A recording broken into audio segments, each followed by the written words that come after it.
On va écouter Vladimir Poutine tout de suite, qui s'adresse à la télévision.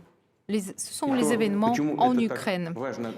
Et pourquoi c'est aussi important pour nous, pour la Russie? Bien sûr, je m'adresse aussi à nos compatriotes en Ukraine. Donc, je voudrais m'adresser à vous de manière très détaillée aujourd'hui et très sérieusement. La situation dans le Donbass est aujourd'hui au point critique. Et aujourd'hui, je m'adresse à vous directement pour donner une estimation de ce qui se passe, mais aussi pour vous informer des décisions que je veux prendre par la suite. Encore une fois, je voudrais répéter que l'Ukraine, ce n'est pas seulement notre voisin, mais c'est également une partie de notre histoire, de notre espace culturel. Ce sont nos proches, nos collègues, ce sont nos amis, mais ce sont aussi les gens de notre famille. Nous avons les liens de sang avec ces personnes. Depuis très longtemps, des habitants des territoires au sud-ouest faisaient partie du même peuple. C'était déjà à l'époque où ces territoires ont rejoint la Russie. Il y a des siècles. Donc tout le monde connaît cette histoire. Ce sont des faits connus par tout le monde. Mais pour comprendre ce qui se passe aujourd'hui, pour expliquer les motivations de la Russie, je pense qu'il faut parler quand même, revenir à l'historique de ce sujet. Tout d'abord, l'Ukraine moderne a été créée entièrement de toutes pièces par la Russie des bolcheviks, par la Russie communiste. Ce processus a commencé pratiquement tout de suite après la révolution de 1917. D'ailleurs, Lénine et ses compagnons l'ont fait de manière assez brutale vis-à-vis de la Russie, c'est-à-dire qu'ils ont séparé de la Russie, ils ont coupé une partie des territoires historiquement russes et des millions de personnes qui vivaient sur ces territoires n'ont pas pu exprimer leur avis. Ensuite, à la veille de la Grande Guerre patriotique et après la guerre patriotique, Staline a rajouté des terres qui appartenaient à la Pologne, à la Roumanie et la Hongrie. Et c'était en quelque sorte une compensation en donnant à la Pologne des parties des territoires allemands. Et ensuite, Khrouchtchev a pris aux Russes la Crimée et l'a donnée à l'Ukraine. Voilà comment s'est formé le territoire de l'Ukraine soviétique. Et maintenant, je devrais également vous parler de la période des tout débuts de l'existence de l'URSS. Et c'est très, très important de revenir à ces débuts, donc revenir bien en arrière. Depuis le coup d'État de 1917 et ensuite de la guerre civile, les bolcheviks ont commencé à bâtir un nouvel État. Et ils avaient d'ailleurs des dissensions assez sévères. En 1922, Staline était à la fois le secrétaire général de RKPB et aussi le commissaire du peuple des nationalités, a proposé l'autonomisation, c'est-à-dire qu'il a proposé aux républiques et aux régions autonomes une grande autonomie. Mais il y avait également d'autres voix, Lénine notamment, qui étaient très critiques vis-à-vis de cela. Donc, à l'époque, quand on construisait l'Union soviétique, ça a été déjà à la base. En 1922, on a créé l'URSS. Et après, à la mort de Lénine, dans la constitution de l'URSS, on a introduit cette question d'autonomie. Et on se pose beaucoup de questions. Et la question principale, pourquoi on l'a fait? Pourquoi il y avait besoin de répondre et de satisfaire ces ambitions nationalistes. Parce que ces républiques soviétiques avaient des grands territoires et on leur ajoutait, à cause de ces ambitions, pour satisfaire ces ambitions, on ajoutait des territoires et on a donné un statut et la forme des formations étatiques à ces unités. Donc, question, pourquoi il fallait faire ces cadeaux généreux et des nationalistes radicaux ainsi ont pu être satisfaits. Donc on a donné à l'Ukraine ce droit d'avoir un statut d'État. Donc il y a une explication pourquoi ça a été fait. Après la Révolution, les bolcheviks voulaient à tout prix garder le pouvoir, je souligne, à tout prix. C'est pour cela qu'ils ont été prêts à tout. À la paix de Brest, quand l'Allemagne et ses alliés étaient déjà dans une situation très difficile et on connaissait la fin pratiquement de la Première Guerre mondiale. Mais donc, ils étaient prêts à satisfaire n'importe quelle demande des nationalistes. Donc, ces principes de la construction de l'État appliqués par Lénine étaient une grosse erreur, mais bien plus que cela. En 1991, à la dissolution de l'URSS, c'est devenu évident que c'était une grosse erreur. On ne pouvait plus changer le passé, mais aujourd'hui, nous devons cependant dire honnêtement ce qui s'est passé sans essayer de le camoufler de manière politique. Et aujourd'hui, on peut dire que jamais on ne doit se fier justement à ces désirs et ambitions politiques du moment pour prendre des décisions aussi importantes. Je ne veux accuser personne. Évidemment, à cette époque, la situation était extrêmement complexe, critique. Mais aujourd'hui, je dois vous dire que ce sont des faits historiques, c'est comme cela que ça s'est passé. Et donc, suite à cette politique des bolcheviks, on a créé l'Ukraine soviétique. Donc, c'est l'Ukraine du nom de Vladimir Ilyich Lénine. C'est son auteur et c'est son architecte. Et c'est ça peut être démontré par les documents des archives. Et d'ailleurs, Lénine a donné des directions concrètes concernant le Donbass. Et aujourd'hui, les descendants reconnaissants ont construit des monuments à Lénine dans ces territoires. Donc c'était la décommunisation. Bien sûr, nous sommes d'accord pour décommuniser, mais il ne faut pas s'arrêter à mi-chemin. Il faut continuer ce processus. Mais je voudrais revenir encore une fois dans l'histoire. En 1922, donc dans l'espace de l'ancien empire russe, on a créé l'Union soviétique, l'URSS. Mais tout de suite, on a vu que c'était très complexe de gérer ce grand territoire, ce territoire amorphe. Et il n'y avait pas le lien avec les traditions. Donc ensuite, il y a eu l'époque de la terreur de Staline, la nationalisation, le système planifié de l'économie. Donc tout cela a mené au fait que les principes qui ont été déclarés de cette construction étatique n'ont pas pu fonctionner. C'est-à-dire que ces républiques n'ont pas pu avoir de vraie souveraineté.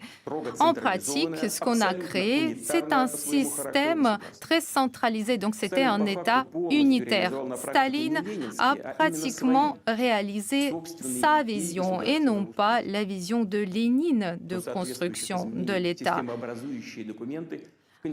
Mais on n'a pas fait de modification à la Constitution. Et les principes qui ont été déclarés par Lénine n'ont pas été formellement démentis.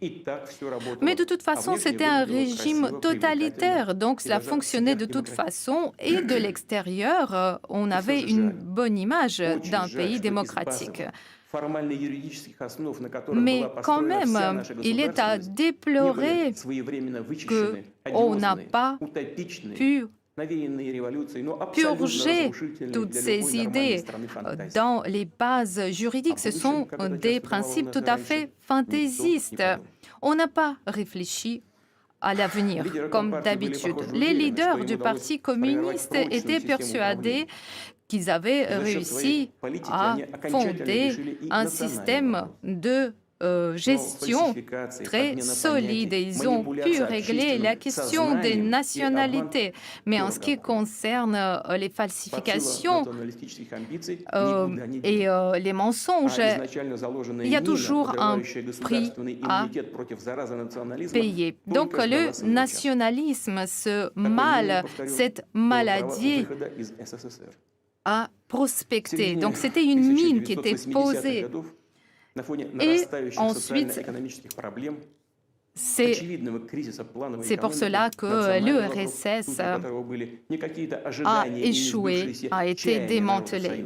Donc, depuis les années 80, il y avait de plus en plus d'appétit des petites élites locales. Mais la direction du Parti communiste de l'URSS, au lieu de faire une analyse globale de l'économie, au lieu de transformer le système politique et l'État, ils ont continué à parler du principe de Lénine, de l'autodétermination nationale. Dans le Parti communiste, il y avait des divergences et les différents partis ont commencé à stimuler, au contraire, les différentes visions et idées nationalistes. Donc, c'était des paroles populistes qui parlaient de l'économie, du passage à l'économie du marché, mais personne qui était au pouvoir ne pensait aux conséquences tragiques de ces événements. Et ensuite, on a continué à suivre ce chemin de satisfaire les ambitions nationalistes de ces élites. Mais ils ont oublié qu'ils n'avaient plus des instruments pour garder le pouvoir, les instruments comme sous Staline, c'est-à-dire la terreur. Et puis, ils n'ont pas vu que le rôle du Parti communiste n'était plus le rôle du parti leader. Et voilà, en septembre 1989, lors de la plénière du Parti communiste, on a adopté la plateforme du KPSS, du Parti communiste de l'URSS. Je cite, les républiques de l'Union ont tous les droits des États souverains socialistes. Encore autre chose, les organes supérieurs de ces républiques peuvent aller à l'encontre des décisions du gouvernement de l'URSS. Et encore, chaque république de l'Union a la possibilité de donner la citoyenneté. Les citoyens de cette République ont la citoyenneté de cette République. Voilà les principes. Donc aujourd'hui et maintenant, on ne va pas parler des détails du droit constitutionnel, mais je vous pose la question, pourquoi il a fallu, dans ces conditions difficiles, démanteler, faire cette déconstruction de l'État. Donc, en fait, avant le démantèlement de l'URSS, le destin de l'URSS était déjà scellé. Aujourd'hui, les différentes personnes en Ukraine, notamment, disent que c'est grâce à eux que le pays a gagné l'indépendance. Mais en réalité, ce n'est pas comme ça. C'est arrivé à cause des erreurs des bolcheviks et des leaders du Parti communiste KPSS. L'échec de l'URSS, le démantèlement de l'URSS, c'est de leur faute. Donc, malgré cet échec, notre peuple a reconnu les réalités. Il a reconnu ces nouveaux États indépendants. Et pas seulement ils les ont reconnus, mais même ils ont aidé ces partenaires de la CEI, de la communauté des États indépendants, et y compris, ils ont aidé l'Ukraine. L'Ukraine a envoyé plusieurs demandes d'aide financière, et notre pays a vraiment respecté la souveraineté de l'Ukraine et a aidé ce pays. Les experts font les calculs en se basant sur le prix de l'énergie. La Russie a donné des régimes préférentiels et depuis 1991 jusqu'en 2013, 250 milliards de dollars. Voilà le bénéfice que l'Ukraine a tiré de ces aides. Fin 1991, les dettes de l'URSS vis-à-vis de l'extérieur était 100 milliards de dollars.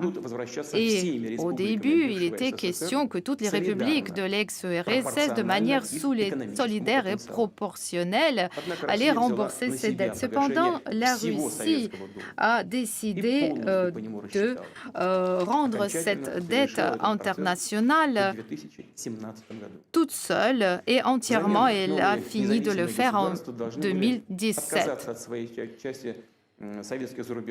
Et les républiques, les ex-républiques de l'URSS en 1994 ont signé des accords pour justement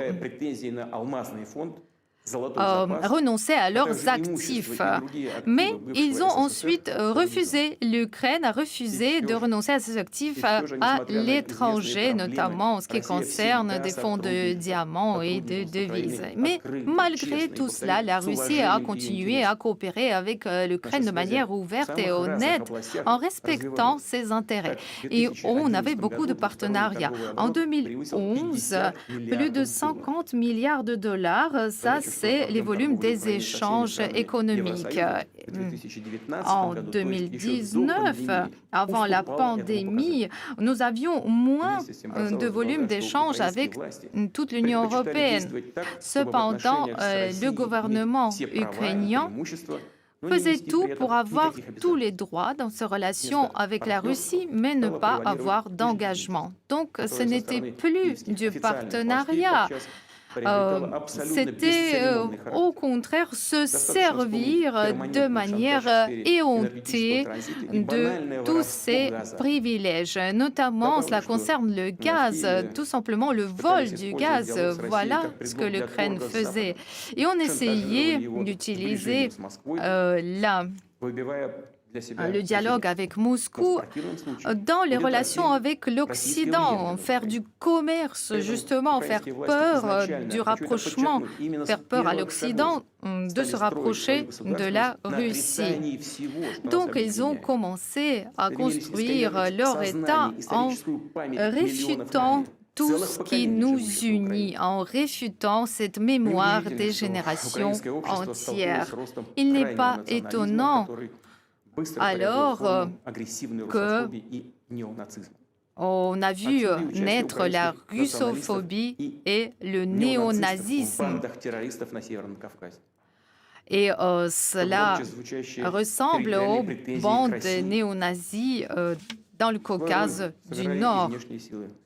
Évidemment, il y avait aussi des forces extérieures qui ont joué leur rôle, notamment à travers des organisations non gouvernementales en Ukraine.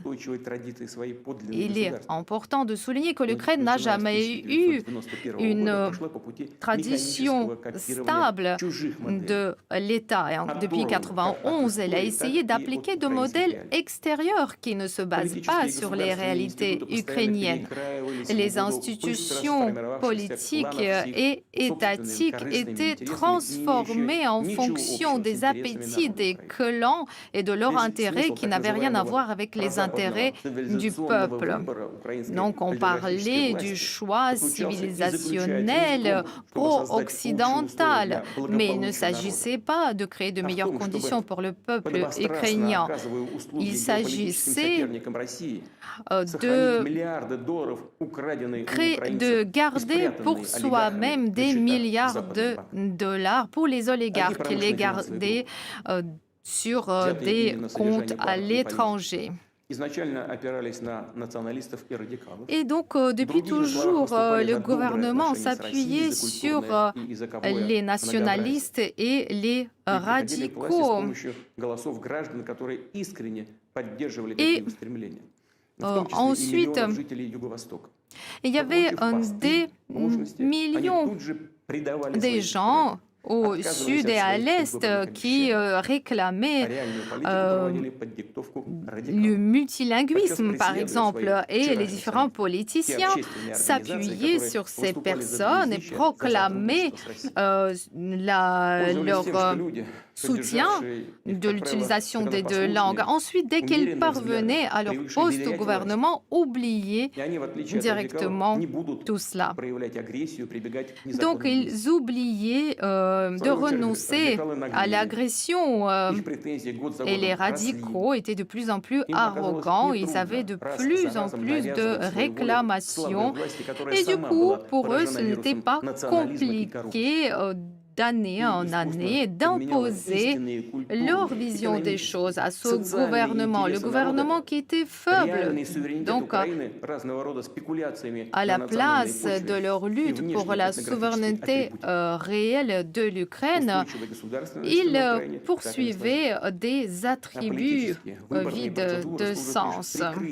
Donc, tout cela, ce n'était qu'un paravent pour, en réalité, se partager le pouvoir entre les différents clans des oligarques. La corruption, c'est un défi, bien sûr, pour beaucoup de pays, pour la Russie aussi, mais en Ukraine, la corruption est à une échelle tout à fait particulière. Elle transperce tout le système de l'État, du pouvoir. Les radicaux ont utilisé ce mécontentement du peuple. En 2014, à Maïdan, on a vu ce coup d'État. D'ailleurs, ces radicaux ont reçu une aide directe de l'étranger. Notamment, le camp de protestataires a reçu $1 million par jour des États-Unis pour les soutenir. Et on le voyait, c'était vraiment fait de manière arrogante. Donc cet argent a été directement viré sur les comptes de ces personnes. Et d'ailleurs, il y a eu aussi des victimes, il y a eu des morts lors de ces événements. Les radicaux ont réussi à parvenir au pouvoir et ils ont commencé la vraie terreur contre leurs opposants, les politiciens, les journalistes, les personnes de société civile. Ils les ont humiliés publiquement et les violences et les pogroms ont envahi les villes et villages de l'Ukraine.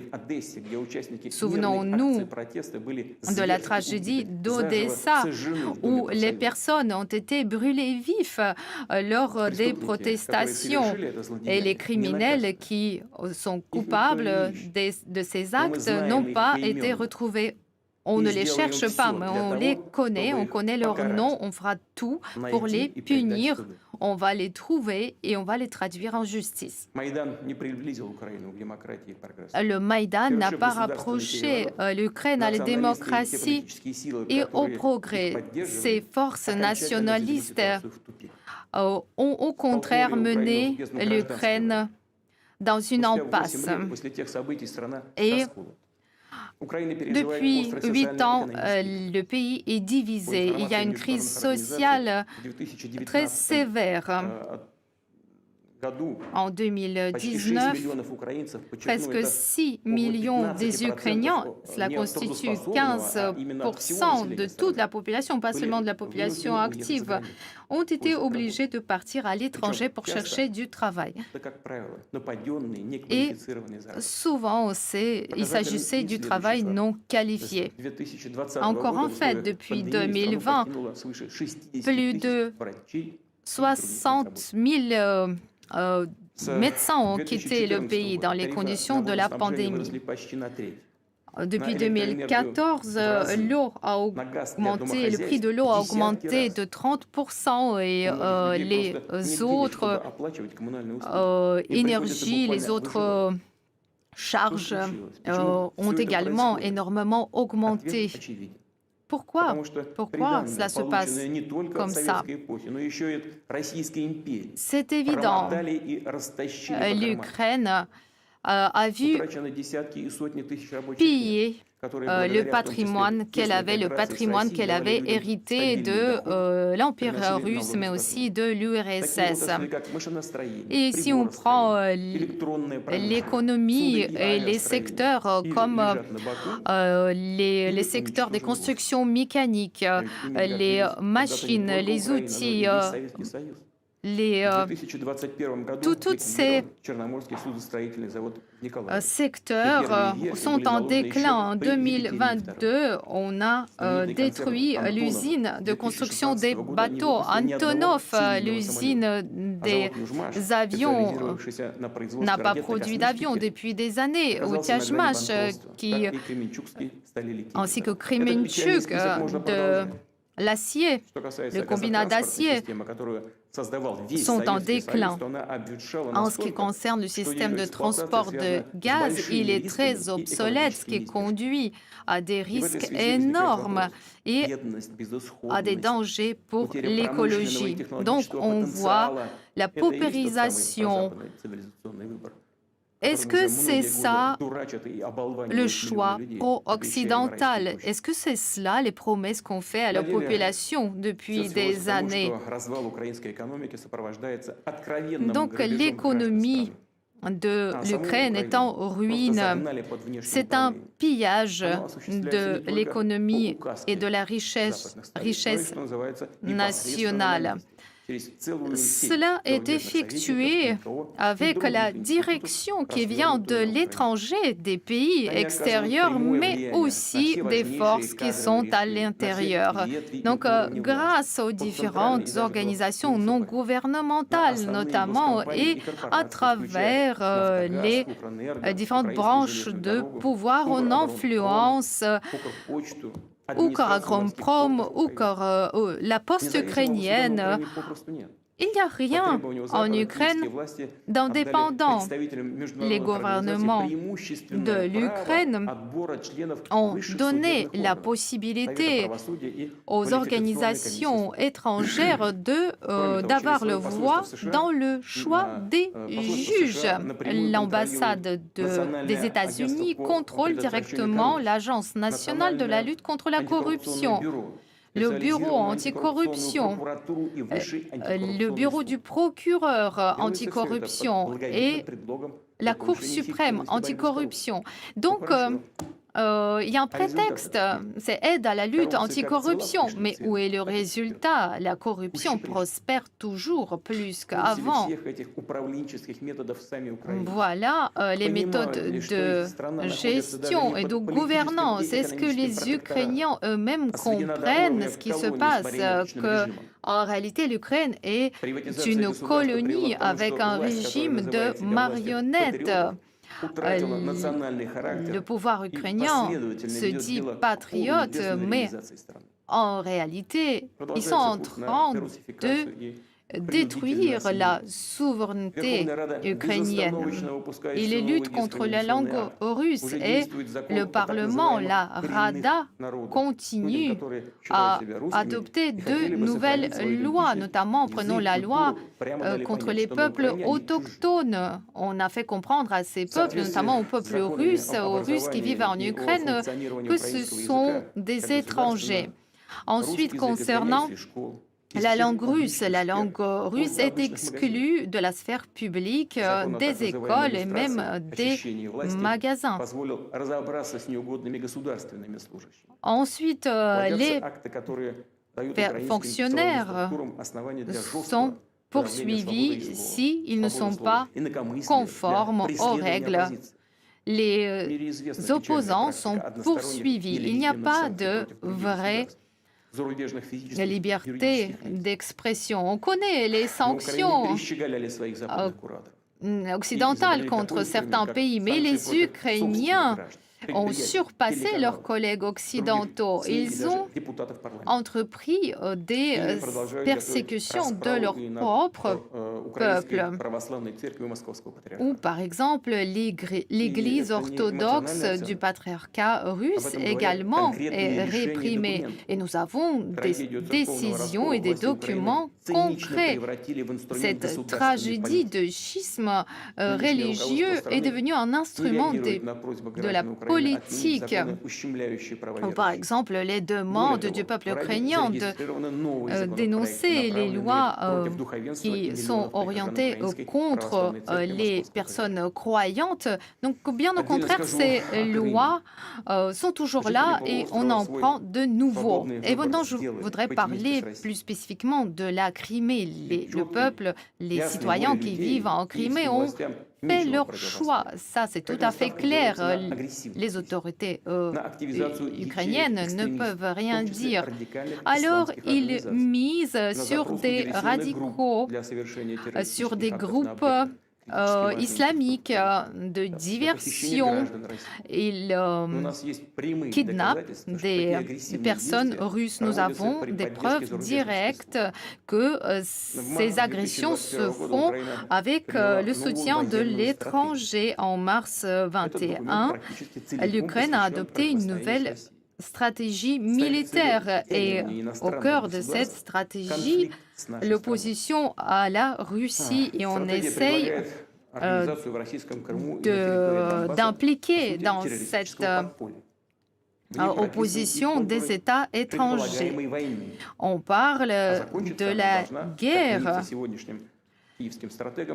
Et d'ailleurs, on prévoit déjà l'issue de cette guerre qui devrait, avec l'aide de la communauté internationale, conduire à la victoire des Ukrainiens.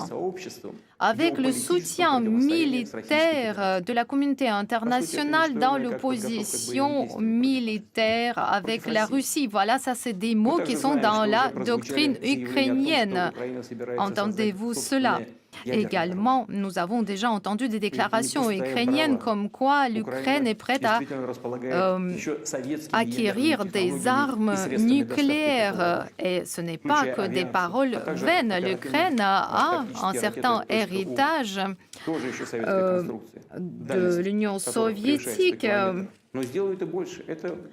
Notamment l'aviation ou des missiles .U avec une portée de plus de 100 km. Donc les armes tactiques nucléaires seraient beaucoup plus faciles à acquérir pour l'Ukraine par rapport à d'autres États. Je ne vais pas les nommer. Et donc, si en plus il y a un soutien de l'étranger, ce serait encore plus facile et nous ne devons pas l'accepter et le permettre. Si l'Ukraine acquiert les armes de destruction massive, nos relations avec l'Ukraine changeraient totalement. nous ne pouvons pas ne pas réagir, surtout que nous comprenons bien que les parrains de l'étranger sont prêts à aider l'Ukraine. Nous voyons comment on n'arrête pas de pomper de nouvelles armes en Ukraine. Depuis 2014, les États-Unis ont employé des milliards de dollars en formant des spécialistes, en fournissant des armements. Et depuis quelques mois, il y a un flux ininterrompu devant les yeux de tout le monde des armes qui entrent en Ukraine. Nous savons que l'Ukraine a des conseillers étrangers. Nous savons également que sous prétexte des exercices militaires en Ukraine, il y a des troupes de l'OTAN qui sont présentes sur le sol ukrainien. Donc, le commandement des différentes unités ukrainiennes peut être effectué directement de l'état-major de l'OTAN. Donc, ils ont commencé déjà à considérer l'Ukraine comme un théâtre depuis l'année dernière, il y avait des exercices militaires avec la partition de l'OTAN. Et il y a une loi ukrainienne qui prévoit la participation à des exercices militaires avec la participation des troupes étrangères. On comprend très bien qu'il s'agit de l'OTAN.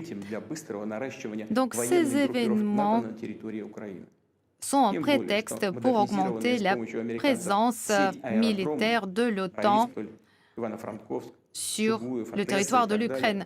Chumoyev, Odessa, Borispol, tous ces aéroports permettront de pouvoir accueillir des armements et des troupes de l'OTAN. L'espace aérien est ouvert aux Américains. À Ochakov, les Américains ont construit un centre maritime qui permet de communiquer avec les bâtiments militaires dans la mer Noire, les bâtiments militaires de l'OTAN. À l'époque, les États-Unis pensaient également créer ce genre de base en Crimée. Mais les habitants de la Crimée et de Sébastopol ont déjoué ces plans. On va toujours se souvenir d'eux. Mais aujourd'hui, à Ochakov, ce plan a déjà été mis en œuvre. Je voudrais vous rappeler, au XVIIIe siècle, les soldats de Souvorov ont combattu pour ce port. Et au XVIIIe siècle, ces terres ont reçu le nom de Novorossia suite à la guerre entre la Russie et la Turquie. Aujourd'hui, on essaie de l'oublier. On essaie d'oublier les noms de ces grands commandants militaires. Notamment à Poltava, récemment, on a démantelé le monument à Alexandre Souvorov. Qu'est-ce que je peux dire? Vous essayez de réécrire l'histoire. C'est votre histoire coloniale que vous essayez de rayer. Je voudrais rappeler également que la Constitution de 2017 ukrainienne interdit l'installation des bases militaires étrangères, mais on a trouvé une solution. Aujourd'hui, il y a des missions de l'OTAN sur le territoire ukrainien. On a juste changé de nom. À Kiev, on a confirmé le cap stratégique d'entrée dans l'OTAN. Bien sûr, chaque pays a le droit de décider de ses alliances, mais dans les différents textes internationaux, on parle du principe de la sécurité indivisible. On ne peut pas construire sa propre sécurité aux dépens de la sécurité des autres. Je voudrais citer la charte d'Istanbul de l'OSCE et également de la déclaration d'Astana de 2010. C'est écrit dans ces documents. Donc, la sécurité de certains États cela ne doit pas diminuer la sécurité des autres. Et je voudrais rappeler également qu'en 2018, il y a eu le sommet de Bucarest de l'OTAN et les États-Unis ont obtenu la décision que la Géorgie et l'Ukraine deviendront à terme des membres de l'OTAN. Évidemment, tout le monde comprenait les risques qui sont liés à cette décision, mais les autres pays n'ont pu rien dire face à l'hégémonie des États-Unis. Bien sûr, il y a beaucoup de membres de l'OTAN qui sont assez sceptiques concernant l'entrée de l'Ukraine à l'OTAN et les différentes capitales européennes nous disent cela, même les Américains eux-mêmes. Ça ne se passera pas demain. Mais pour nous, que ça soit demain ou après-demain, cela ne change rien. Plus que cela, nous savons ce que les dirigeants des États-Unis ont dit. Ils ont dit que s'il y a même un conflit militaire actif sur le territoire ukrainien, si d'autres conditions sont réunies, cela n'empêchera pas l'Ukraine de rentrer dans l'OTAN. Et en même temps, on nous dit que l'OTAN est une alliance défensive et on nous propose de croire sur parole. Mais on connaît le prix de ces paroles.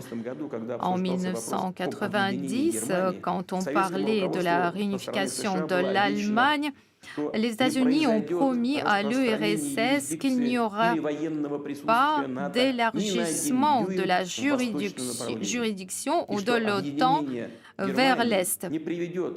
Donc la réunification de l'Allemagne ne conduira pas à l'élargissement de l'OTAN vers l'Est. On a beaucoup parlé, on nous a promis, c'était à l'oral, mais c'était tout. Donc ensuite, on nous a dit que l'élargissement de l'OTAN vers les pays de l'Europe de l'Est va au contraire les rassurer et améliorer les relations entre ces pays et la Russie. Mais évidemment, c'était bien le contraire. Ces pays, bien au contraire, ont utilisé leur russophobie et ont insisté pour augmenter le potentiel de l'OTAN dans les années 90, dans les années 2000. Ça se passait à l'époque où la Russie, au contraire, montrait par tous ses moyens, sa bonne volonté. Elle a rempli tous ses engagements. Elle a sorti ses unités militaires de l'Allemagne de l'Est et d'autres territoires. Et on a montré notre bonne volonté à coopérer, notamment au sein du Conseil Russie-OTAN. Et je veux dire quelque chose que je n'avais encore jamais dit publiquement. C'est la première fois que je l'ai dit. En l'an 2000, quand le président Bill Clinton, à la fin de son mandat, est venu avec la visite chez nous, je lui ai posé la question comment les États-Unis réagiront à l'idée que la Russie adhère à l'OTAN. Je ne veux pas vous dire exactement comment il a réagi. C'était une réaction modérée. Et donc on voit ensuite ce qui s'est passé. Ils ont soutenu les terroristes, bien au contraire. Donc, ils n'ont pas du tout écouté nos demandes, les demandes concernant le traité anti-missile, non-élargissement de l'OTAN, etc. Mais on se pose vraiment la question, pourquoi faire tout cela? Vous ne voulez pas qu'on soit votre allié, mais pourquoi faire de nous votre ennemi? Mais il n'y a qu'une seule réponse, ce n'est pas lié à notre régime politique. Tout simplement, ils ne veulent pas avoir un grand pays indépendant comme la Russie. C'est ça la réponse. C'est ça la source de la politique traditionnelle américaine envers la Russie. C'est pour cela qu'ils ont cette attitude concernant notre proposition, concernant la sécurité. Il suffit de regarder la carte pour voir comment les États-Unis ont rempli leur engagement de ne pas permettre l'élargissement de l'OTAN vers l'Est. Nous avons 5 vagues d'élargissement. La Pologne, la Tchéquie, la Hongrie en 99, ensuite la Bulgarie, l'Estonie, Slovaquie, Slovénie, Albanie, Croatie, la Macédoine du Nord et le Monténégro. Donc 5 vagues d'élargissement et l'OTAN est venu aux frontières de la Russie. Et voilà la source et l'explication de la crise de la sécurité. C'est-à-dire que la confiance mutuelle a été perdue et la situation continue à se dégrader, notamment dans la sphère stratégique en Roumanie et en Pologne, dans le cadre du système antimissile. On est en train de préparer le terrain pour les missiles. Donc on sait que ces installations peuvent être utilisées pour les missiles Tomahawk. Ce sont des armes offensives. Ensuite, le missile Standard 6. Ça, c'est un missile qui peut atteindre les cibles au sol et à la surface des mers. C'est-à-dire que les États-Unis acquièrent de nouvelles capacités offensives. Et nous avons des informations qui nous permettent de considérer que si que l'idée de l'adhésion de l'Ukraine à l'OTAN et du déploiement de tous ces systèmes, c'est une décision qui a déjà été prise. C'est juste une question de temps. Et bien sûr, les dangers pour la Russie augmentent énormément et surtout le danger d'un coup, d'une frappe inattendue. Et dans la doctrine militaire américaine, on sait très bien qu'il est possible d'avoir une frappe de prévention. Et qui est l'ennemi des États-Unis? C'est la Russie, on connaît bien. Et l'OTAN considère que la Russie est le principal danger. Nos ancêtres ne nous auraient jamais cru s'ils avaient entendu cela, et nous ne voulons pas le croire. Mais c'est ainsi, et je voudrais que tout le monde le comprenne. En Russie et en Ukraine, des aéroports ukrainiens souvent sont situés près de la Russie. Donc, si l'OTAN installe ici des missiles, ils pourront entendre Volgograd, Samara, Kazan, Astrakhan. Et les systèmes de renseignement et de reconnaissance de l'OTAN pourraient également avoir un grand rayon d'action. Et en ce qui concerne les missiles de petite et moyenne portée, depuis que le traité FNI a été dénoncé, les États-Unis travaillent sur la création de missiles de portée de 5500 km et moins de 35 minutes. Il faudra pour les missiles Tomahawk pour atteindre les cibles en Russie et seulement 4-5 minutes pour les missiles hypersoniques.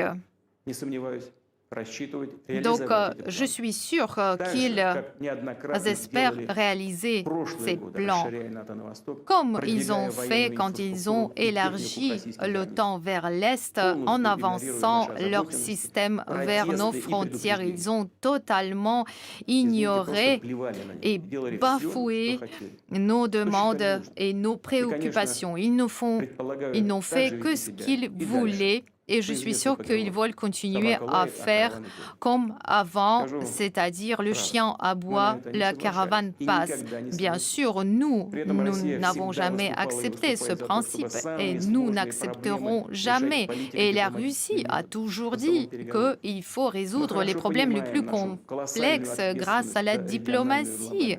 Et nous comprenons notre responsabilité pour la stabilité régionale. En 2008, la Russie a proposé une initiative d'un nouveau système de sécurité.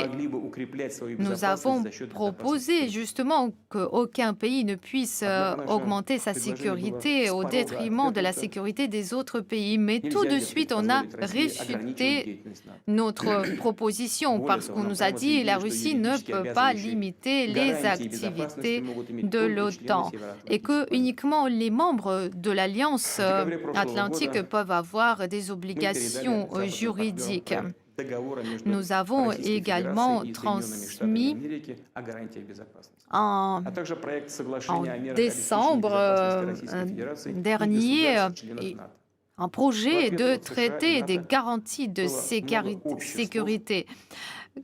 Qu'est-ce que les États-Unis nous ont répondu? Beaucoup de paroles vagues. Il y avait quelques paroles rationnelles, mais très peu. Ils ont essayé de diluer la discussion. Évidemment, nous avons réagi de manière appropriée. Nous avons dit que nous sommes prêts à poursuivre les discussions. Cependant, nous allons discuter tout cela sous forme d'un seul ensemble et il y a 3 points clés dans ce paquet de propositions. Un non-élargissement de l'OTAN, le renoncement de l'OTAN d'installer des systèmes offensifs et ensuite le retour à la posture de l'OTAN en 1997 quand a été signé l'acte fondateur Russie-OTAN. Donc ce sont des points de principe pour nous qui ont été totalement négligés par les États-Unis et l'OTAN.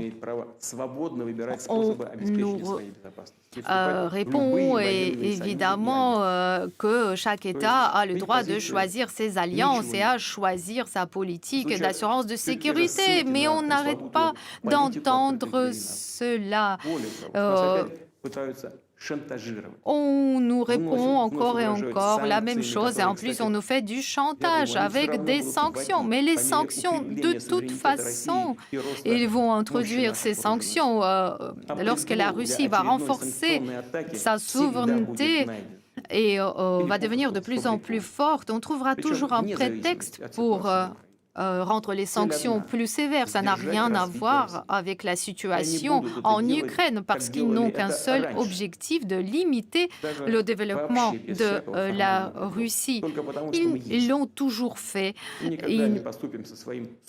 uniquement parce que nous existons, parce que nous défendons notre souveraineté, nos valeurs nationales. Je voudrais dire de manière tout à fait directe, nous avons fait des propositions et ils ont été totalement négligées. Les menaces augmentent, donc la Russie a le droit de prendre toutes les mesures pour assurer sa propre sécurité. C'est ça que nous allons faire. En ce qui concerne la situation dans le Donbass, ce que nous voyons, c'est que le gouvernement au pouvoir au Kiev ne veulent pas mettre en œuvre les accords de Minsk. Ils ne veulent pas de solution pacifique. Bien au contraire, ils veulent refaire dans le Donbass un blitzkrieg comme cela a été fait en 2014-2015. On sait comment ça s'est terminé. Aujourd'hui, nous avons des tirs pratiquement tous les jours et nous voyons l'utilisation des drones, de l'artillerie, des systèmes de lance-roquettes multiples. On a des victimes, on a des tirs envers les populations civiles, des femmes et les enfants. On n'en voit pas la fin. Et le soi-disant monde civilisé, qu'est-ce qu'il fait? Nos collègues occidentaux pensent que c'est eux qui représentent ce monde civilisé, mais ils préfèrent ne rien remarquer. Ils préfèrent fermer les yeux à tous ces horreurs, au génocide contre les 4 millions de personnes, uniquement parce que ces personnes n'ont pas accepté le coup d'État en Ukraine en 2014, qui a été soutenu par les pays occidentaux. Donc on voit ce mouvement vers le nationalisme agressif, le nationalisme de caverne. Les gens n'ont pas le droit d'utiliser leur propre langue, de sauvegarder leur tradition culturelle. C'est une véritable tragédie, mais combien encore pourra-t-on supporter cette tragédie? La Russie a tout fait pour sauvegarder et préserver l'intégrité territoriale de l'Ukraine et notamment respecter la résolution 2202 de 2015 du Conseil de sécurité de l'ONU. Nous avons tout fait en vain. On voit les présidents changer, on voit les députés de la Rada changer, mais le régime à Kiev ne change pas parce que c'est un régime qui est venu suite au coup d'État en 2014. Ils ont choisi la voie de l'effusion du sang, de la violence, et ils n'ont pas d'autre objectif que d'utiliser la violence dans le Donbass. Et donc, je pense que dans ce contexte, nous ne pouvons pas faire autre chose que de reconnaître la souveraineté de la République populaire de Donetsk et la République populaire de Lugansk. Je demande au Conseil de fédération de soutenir cette décision et de signer les documents. En conséquence, ces documents seront préparés et signés très rapidement. Et je m'adresse à ceux qui ont fait le coup d'État et qui gardent le pouvoir à Kiev. Je leur demande d'arrêter les activités militaires dans ces régions et la suite de l'effusion du sang leur sera imputée. Donc, je vous annonce ces décisions et je suis sûre que toutes les forces patriotiques de mon pays les soutiendront. Tout le peuple russe les soutiendra. Je vous remercie pour votre attention.